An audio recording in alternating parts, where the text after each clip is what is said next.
vocatus hodie? Bene gratias. Bene gratias. Quis abest? Stephen Kovacs abest. Stephen Kovacs abest. Est ne ager? No. We don't know. I said, is he ill? Today, I am going to teach you something that you've been dying to know about. I know that I've had many requests asking me to please teach the imperative and vocative. So today I'm going to tell you everything you always wanted to know but were afraid to ask about imperatives and vocatives. Let's start with a vocative. A vocative is a case. It is the sixth case. What are the 5 cases we already know, please? Nominative, genitive, dative, accusative, and ablative. And now we're going to learn the 6th case, which is called vocative. It comes from the Latin verb voco vocare, which means what, Amy? To call. To call. So we use this case to call somebody by name. It is called the case of direct address. You are speaking to someone directly. Mary, close the window. Keely, open the door. Matt, take notes. These are all, Matt and Keely, those are vocatives. You're calling someone by name. Now, it need not be a proper name. It can be a common noun used as a name. For example, if I say to you, discipuli, sorgatep, stand up, students, right? So it could be students, it could be, come with me, my friends. Friends is a vocative. So, the vocative, it is so simple to form. The first thing you need to know is, in general, the vocative is the same as the nominative. Except, and we all know there are exceptions, right? And it's those little exceptions that make everything so interesting. The exceptions are these. When we are dealing with the singular of second declension, US or IUS nouns, we are going to have a different vocative ending. And of course, US in the singular gives us so many of our praenomina, right? We have, give me a Latin praenomen, a masculine praenomen that ends in US. Marcus. Marcus, give me another one. Lucius. That's an IUS, but that falls into the second category.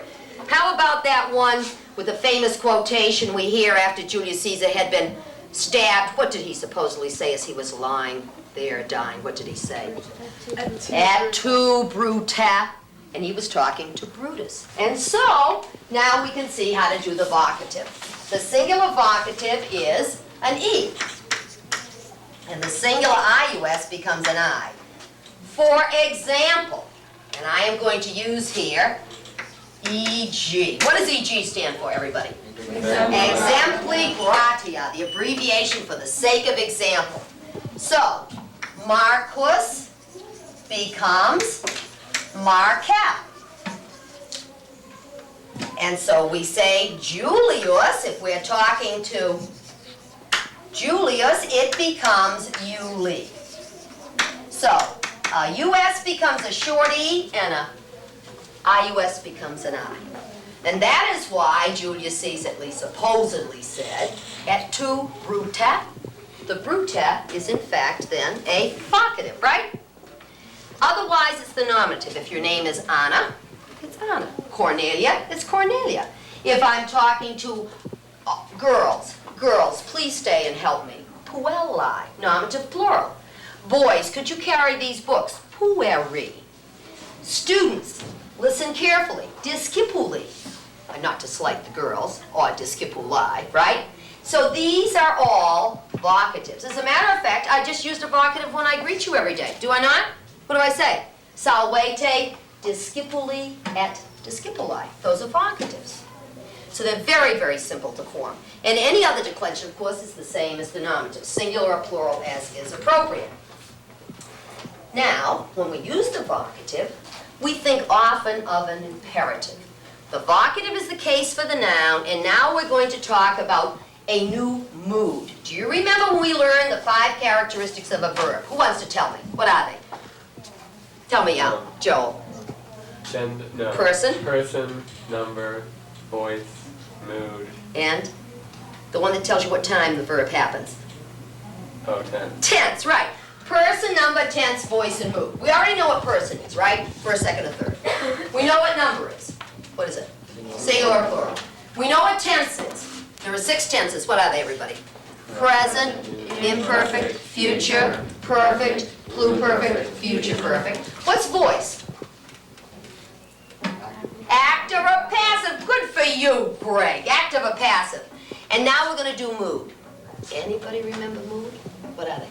Indicative, imperative, and subjunctive. Indicative, imperative, and subjunctive. Indicative we use all the time because an indicative mood verb does what? It states, Makes a statement, right? Or what else could it do besides make a Ask a statement? question. Ask a question. An imperative mood gives a command. We know the English word imperative in English, right? It is imperative that I do it. I am commanded to do this. It is necessary that I do it. So the imperative of the verb. Open the door. Close the book. Listen carefully. Don't speak. These are all imperatives. When we have imperatives, the beautiful thing is, at least right now, we don't have to think of all the persons because you're either telling one person to do it or you're telling more than one, right? So we're thinking of imperative singular and imperatives plural. It is so easy to form. Let me show you the imperative. The singular imperative equals the stem. How do we find the stem of a Latin verb, Brian? You take the infinitive and subtract the ARE or ERE. Are you sure we want to take that much off? No, just the RE. Just the RE. It's the infinitive minus RE. Therefore, all first conjugation verbs, which is what we are doing right now, are going to have a stem or a singular imperative ending in what vowel, Lisa? Okay. A. That's all there is to it. So if I'm going to say to you, exempli gratia again, ambulare, right? The singular imperative would be ambula. So if I want to say walk quickly, ambula celeritia, right? Now if we want to make it plural, we simply take the stem and add te. And someone in here I know is going to be so sharp that they're going to tell me where they have heard or where they hear every single day in Latin class a plural imperative. I hope by the time I turn around, I see at least 10 hands up. Well, I see 1, 2, 3, 4, 5, 6. When do we hear it, Lisa? Salvete, walete, right? Those are imperatives. Salvete and walete. I'll use the same verb here, so the plural would be ambulata, right? If you're telling more than one person to walk. So we say salvete and walete. Salve o salvere is simply a verb that means be well, be in good health. And so when you're greeting someone, you're saying hello, you're greeting them, but you're wishing them that they be in good health. Waleo means the same thing. So actually, when you think of the idea of farewell, goodbye, it's be in good health, be well, be strong. Walete, right? Okay, so this is how we do it. Why would the vocative in a sentence be extremely important if you're going to be having a verb in the imperative? What would it tell you, Judy? Who the person is telling you to do something? And what would it tell you about the person whom you are commanding? What would the vocative tell you? How would you know which to choose? Would you take an ambula or an ambulate? How would you know? Well, if it was a proper name, then you know it was the singular. Right, and? If it was more than one person, like children or girls. Yeah, you would tell by the form of the vocative, right? If it's a singular vocative, it's got to be a singular imperative. If it's a plural vocative, it's got to be a plural imperative. Isn't that simple? Isn't that simple? Want to practice? Let's see how smart you are using just the verbs you know. Let's go around and let's see if we can do it right now. We'll have one of our instant memorizations, okay? Well, that's the best way to do it, isn't it? Yeah. Okay. Perhaps you have heard this particular imperative. Have you ever heard this? You ever heard that? In any of your other classes? Have you, Judy? Well, in music, this Ave Maria. Isn't she wonderful? Isn't she wonderful? Ave Maria, which is Ave Maria. Hail, Mary. Do you see? It's a greeting. Hail. This Ave can also mean farewell. It can mean hail or hello and also farewell.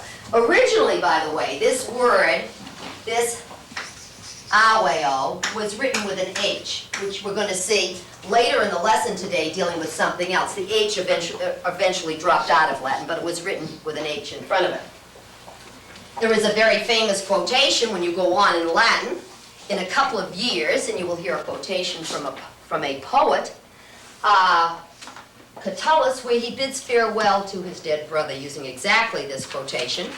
And it is like this: Atque in perpetuum frater, ave atque vale. Now, you're only level 1s, but you're so smart. I bet somebody can translate that. I'm going to take it word for word. When you think you've got it, raise your hand. Okay? I'm going to repeat it. This is from the poet Catullus. Atque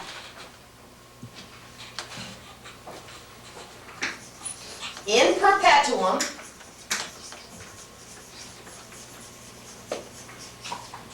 frater. I must tell you that Catullus' brother has died on the Troad. Catullus was not there when he died. He has now come to visit his brother's grave, and he writes this beautiful poem.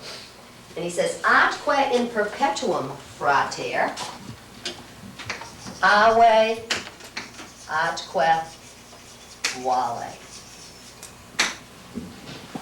Who wants to translate? Take a look at it. I bet somebody can do it. Atque in perpetuum frater. Can anybody do it? What is that? Atque. What does atque mean? Oh, I guess we haven't had that. Okay, and it means and. We have had que, we've had et, right? This is and. And. And in perpetuum. You can guess what that might mean. Yes? And in infinity, brother, hail and goodbye. Probably, infinity, probably forever, right? Yeah. And forever, brother, hail and goodbye, or hail and farewell. Very good, Judy Zaman. Do you think that deserves a magic pen? Yeah. I think it does. I think it really does. I think we're going to have to give her a magic pen. That's marvelous. And of course, on this magic pen, there are also some wonderful Latin sayings, right? Tell me if you can tell me what these mean. De gustibus non est disputandum. There's no accounting for taste. How about verbum sapienti sat est? A word to the wise is sufficient. How about carpe diem? Pluck the day. Seize, well, pluck the day, but seize the opportunity, right? Probably going around telling people to pluck the day wouldn't make too much sense, right? Seize the opportunity. In other words, it may not come your way again. Here is your magic pen. Just remember, it can never write incorrect Latin. They're guaranteed. Absolutely. This eraser is only on there for a little bit of trim. Okay? All right, now let's go around. Let's see if we can drill right now and see what we have learned about the vocatives. Before we go on, I will tell you one adjective you might want to know, and that is that the vocative of meos is me. So if I want to say my son, which we will meet frequently in some of our translations, I would say me feeling. Me feeling. Okay? Help me, my son. You are me feeling. Okay? All right. Now, we're going to see who can do this. Let's see if we can keep this going. How do we do a singular imperative? It is simply the stem. So we take the verb as we know it, remove the RE from the infinitive, right? And simply say the stem. If we want to make it plural and command more than one person, what do? Stem plus TE. So, for AMO, what would it be, everybody? AMA, AMAT. What would it be for AMBULO? AMBULA, AMBULATE. What would it be for WOLO, to fly? WOLA, WOLATE. How about NARO, to tell a story? NARA, NARATE. What would it be for, let me see. Why don't we use something that we've definitely had in here? Carrot. Porta, portare. Okay, now let's try some of these. We'll go around and see. Raise your hands if you, the minute you think you can do it, okay? First, see if you can do the imperative. And then if you can do the whole sentence, it's just double glory. Okay? All right. Say in Latin, walk to the door, Titus. Who's going to do it? Joel. Ambulatate ad porta. But what case does ad take? Portam. Now, speak to Titus. Tita. Tita, right. But you did one thing wrong. Think of what you said. What form of the imperative did you give me? Singular. Oh, did you? Yeah. Okay, I thought you said ambulate. Ambula ad portam, Tita. Who wants to do work well, everybody? Diane. Work Laborate.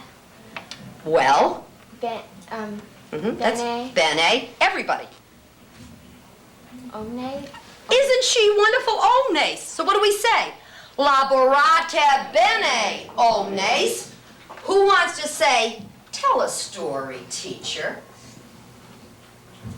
Nara, fabula, Fabula? How's it used in the sentence? Nara, fabula, fabulam, magistra. Aren't you wonderful? You are indeed wonderful. Nara fabula magistra. How about this? Now, this is going to introduce a case that we don't know. And but you may have seen it. I'll tell you where you have seen it. Where have you ever seen this form, Mihi? Excuse me. When you say excuse me, right? You say what? Ignosca mihi. Right. This is the dative form of the first person pronoun, to me, okay? To me, mihi. So if you're looking for an indirect object, to me, we're going to use mihi. Who has the courage to say, give me your money, Brutus? You don't have to translate your. Give me the money, Brutus. Give me the money, Brutus. Joel. Da mihi pecuniam brute. Isn't this amazing? But nothing unusual for this class. Wonderful. How about this?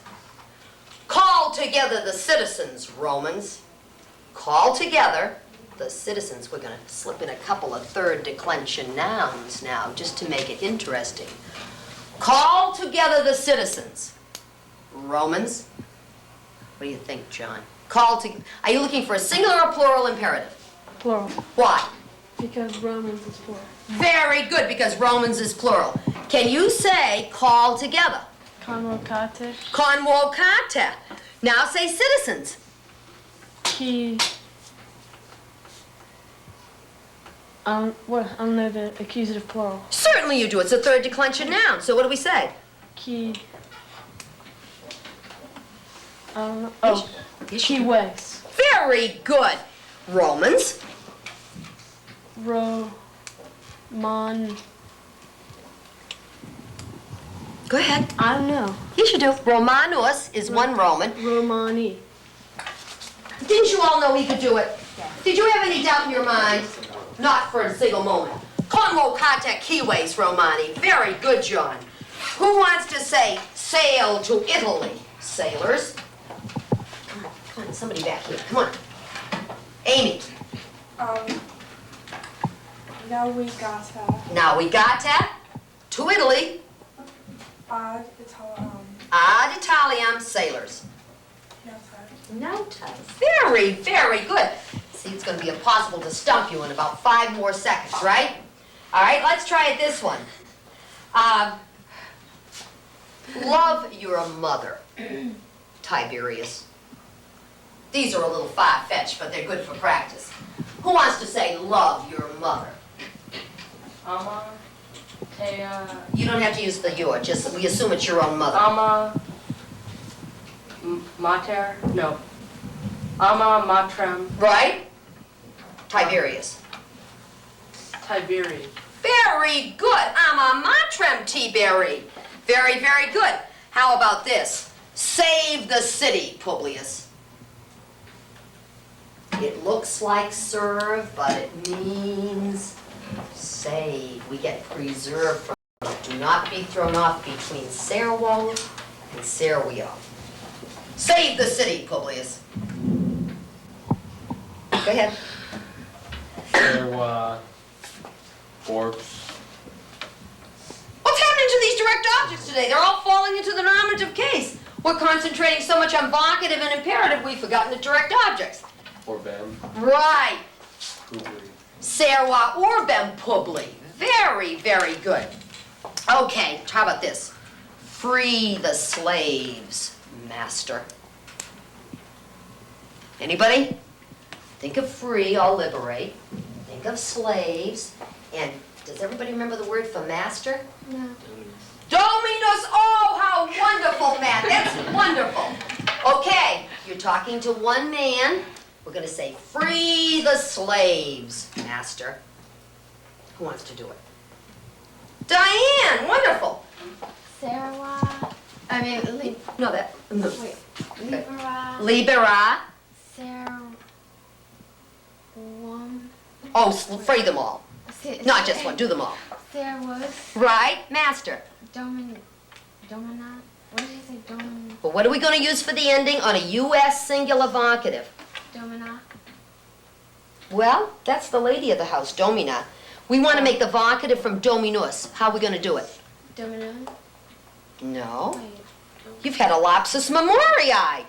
Look up there. How did we do Brutus? Brute. Wait, Brute. Brutet with an E. How would we do amicus? Amike, Amica. How would we do discipulus? Discipula. Discipula. How would we do dominus? Domina. So all we're doing is changing the US to a short E. How would I do Julius? Julian. How would I do Cassius? Who's Cassius anyway? Did you ever hear of Cassius? Right, he was one of the conspirators that stabbed Julius Caesar. So Cassius becomes Cassi. Tiberius becomes Tiberi. Tiberi, right. So how about Philios? Phili. How about comrade? Socius. Soci, right. So an IUS becomes an I, and a US becomes an E, okay? How about this one? Remembering the dative for the indirect object. Show me the road, or point out the road.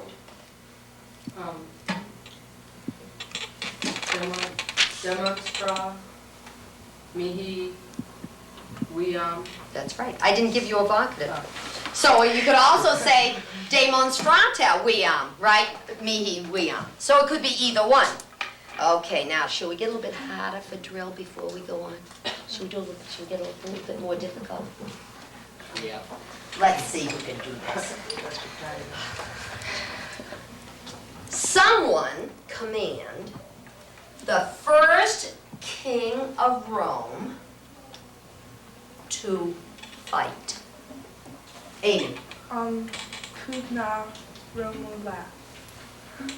Is that wonderful? Is that marvelous? Very, very good. Someone now command the first emperor of Rome to watch. Specta Auguste. Specta Augusta. I am so impressed. I cannot tell you how impressed I am. Somebody tell the god of the sea to wait. The god of the sea to wait. Who wants to try that? Amy. Expecta Neptune. Neptune, it's a Neptunus. Oh, Neptuna. That is wonderful. Have you noticed when we've been doing this, I'm not putting the vocative first in the command, am I? I'm giving the imperative first. That is because almost always the vocative is used post-positively. What in the world could that mean? After the statement. Almost. After the noun. After the subject. After the Well, let me just say this. It is never used, Before. it is never used First. first in the sentence, right. It is never used first in the sentence, the vocative, all right? It usually follows at least one or two words, all right? So we call that post-positive after the first, okay? All right? We're just going to practice a little bit because then it is time to get on to our culture. So let's see what we can do. Operita libros omnes.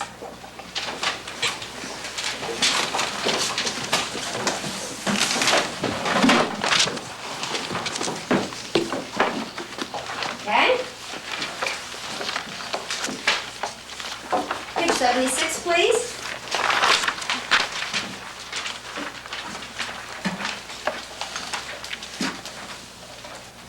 Would you please read with me on exercise E, sentence 1 together?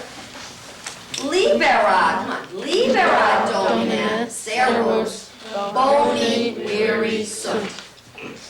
I want to have some of my bashful ones now in the rear volunteer to translate that sentence. Take a look at it. Take a look at it. I'm not ignoring you, but I want to see somebody in the rear volunteer. Oh, Holly, you haven't volunteered. Let's hear what you've got to say. Free the slaves, master. They are good men. See, she was just bashful. She knew it all the time, didn't she? That's wonderful.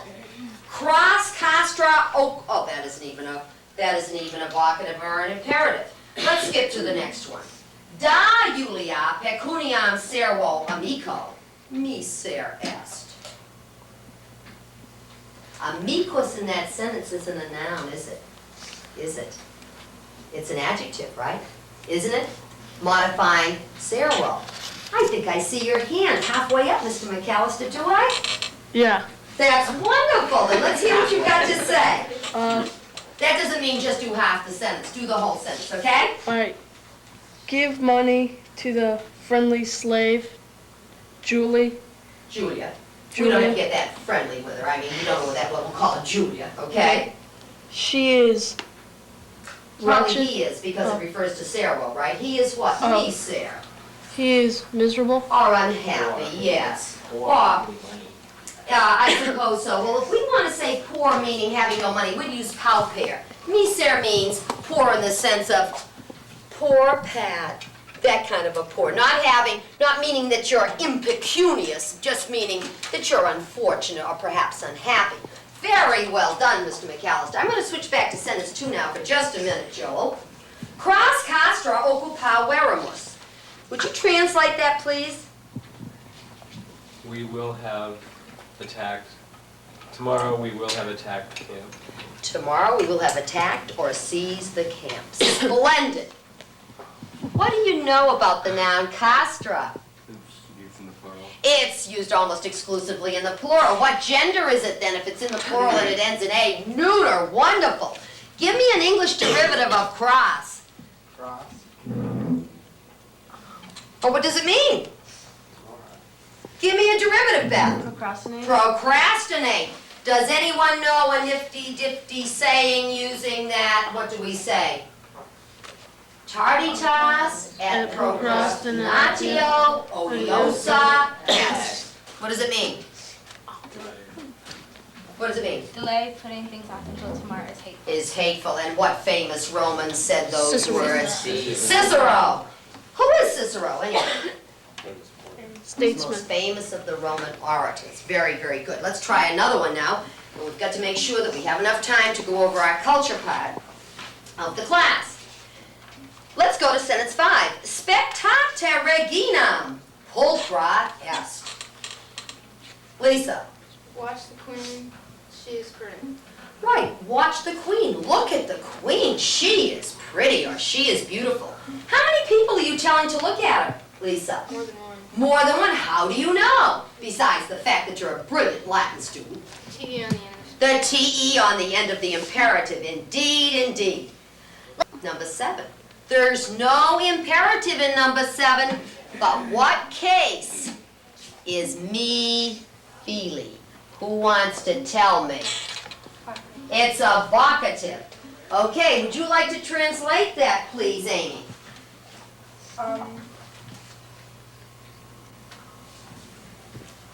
Parawistina epistulam me feely? Have you Yeah. prepared, my son, Prepared what? the letters? Have you prepared the letter, my son? Right. Okay. We'll end up today, and needless to say, I'll expect you to finish these exercises for homework and to know the imperative and vocative tomorrow for translation. But we'll finish up by just doing a few of the gymnastics we've been doing for practice. Let's take the verb, which is in sentence 9, dabat. What does it mean, everybody? All right, but what does it mean, dabat? He was given. Okay, dabat. Make it future. Dabit. Make it present. Dot. Da. Make that plural. Done. Make dant interrogative. Don't Dansna. Change it from an interrogative to a negative. Known, well, you don't need the narrative. Known dant, right. Change dant to a plural imperative.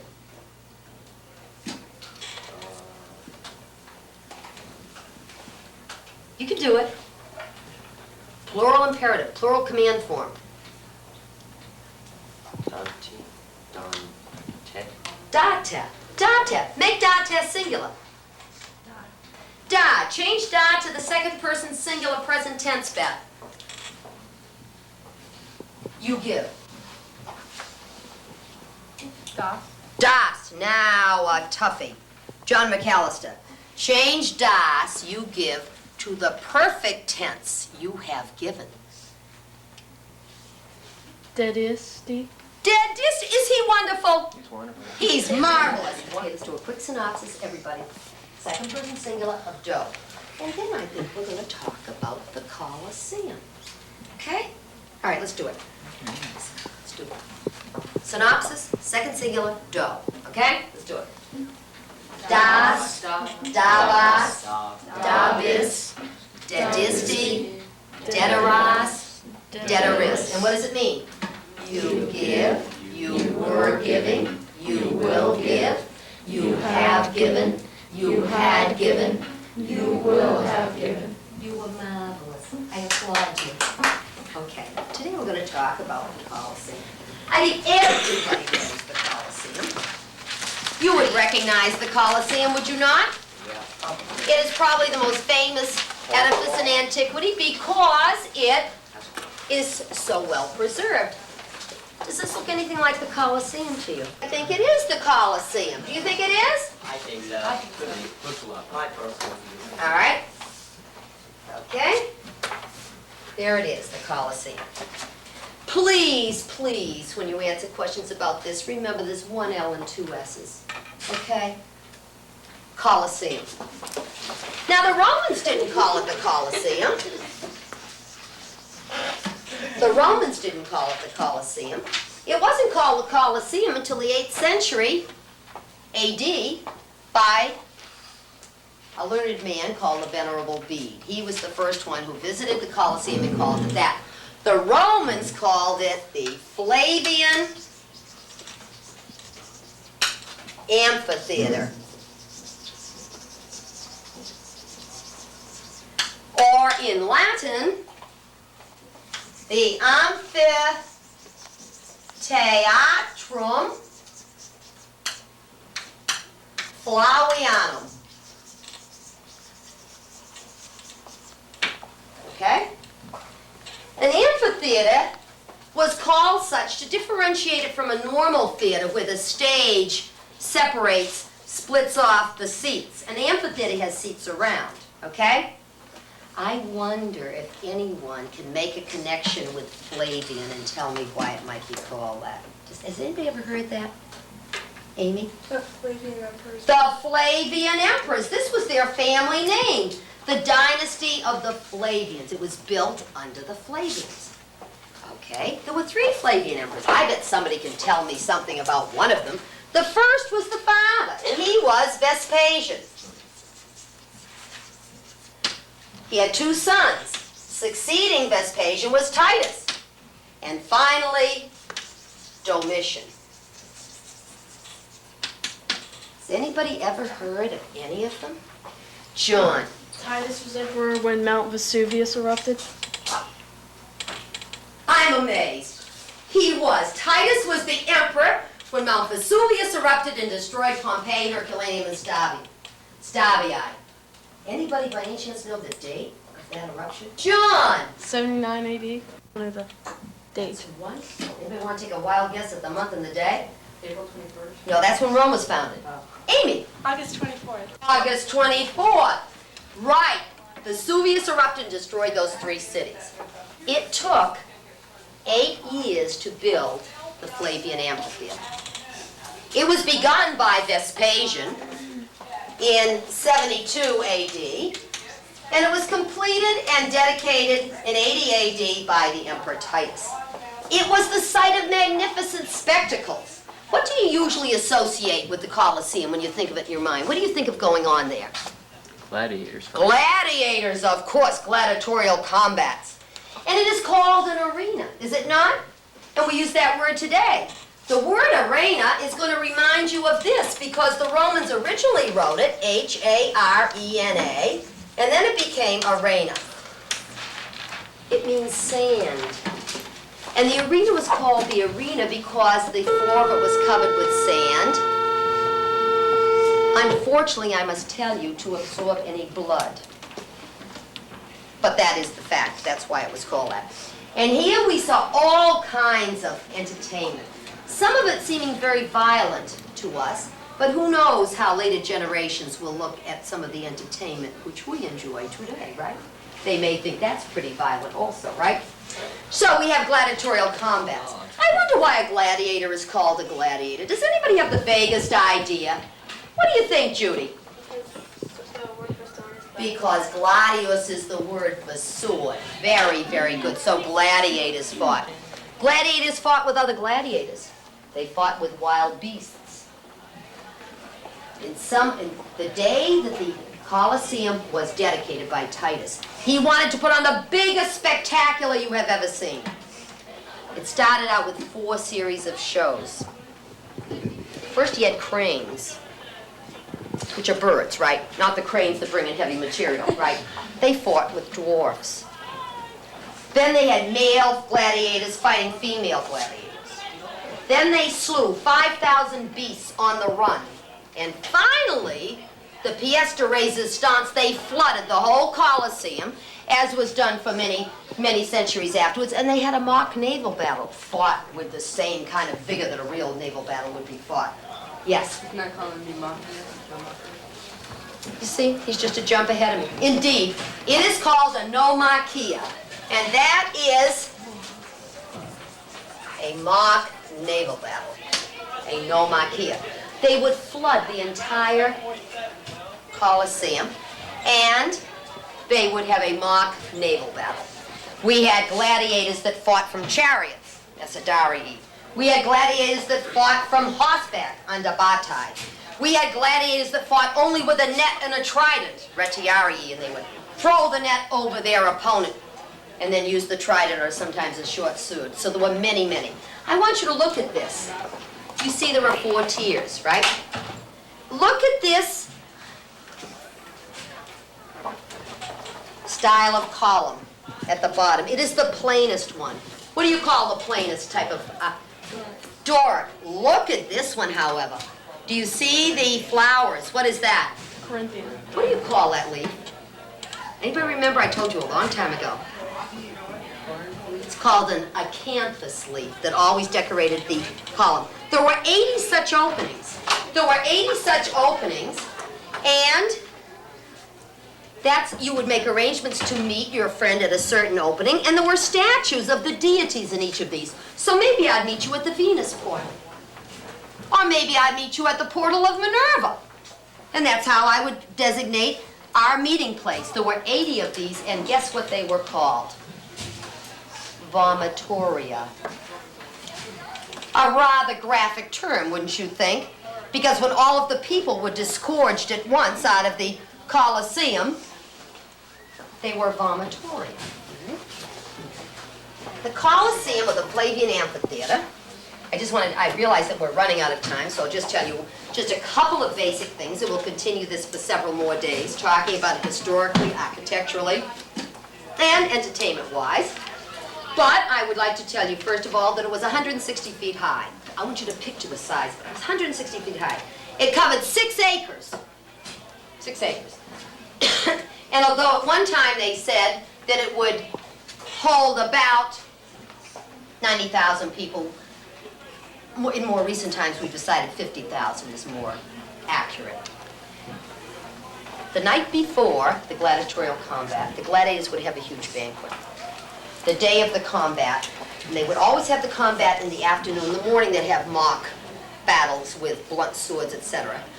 But when the real thing happened, the gladiators marched into the arena. Anyone know what they said when they stood in front of the emperor in his box? He had a beautiful seat on the podium. The imperial family, the senators, and also the Vestal virgins were permitted to sit there. What did they say? I don't know how to say in Latin, but it's we about to die salute you. We who are about to die salute you. Can anybody say it in Latin? Nos morituri te salutamus. And with that marvelous phrase, we will end the Colosseum for today. We who are about to die salute you. Was that a realistic greeting, do you think? Why? Because not many of them came out alive. You see, we who are about to die salute you. If a gladiator, I'm sure you've heard of this, if a gladiator were down and his opponent had his weapon over him, how did the audience signify that they wanted him spared? They put their thumbs up. Right. Put the thumbs up. We use that phrase today, don't we? Thumbs up or thumbs down. If they wanted him slain in the spot, pollica verso is how we said it. Pollica verso. Turn over the thumb, slay him. So come back tomorrow and we'll talk more about the Colosseum. Before we leave, however, I'm going to give you the derivative for the day and see who wants to win the last magic pen. Or maybe 2. I have 2 words that came from 2 Latin words, and you're going to tell me what they are. The Latin preposition ex means what? Out of. And capa is a cape. Who can give me the word? Oh, look at the hands! Oh my gosh! What's the English word that we use to literally get out of your cape? Oh my God. Okay, everybody, what is it? Escape. Oh, I got to give a lot of magic pins for this. Now, here's a toughie, a real tough one. This is the name of someone in the animal kingdom. And when they were naming this particular specimen, they... Oh my goodness! A porpoise is a pig and a piscus is a fish. I want to know what a pigfish is. No, that's a porpoise plus a spina. A porpoise, a pig, and a spina is a thorn. So a thorn pig is a porcupine. But this is a... Porpoise? A porpoise. What do you think? You are the winner of the magic pencil. But come back tomorrow. There's more derivatives and there's more magic pencils. And so I say to you, valete omnes et bonum fortuna. Wow.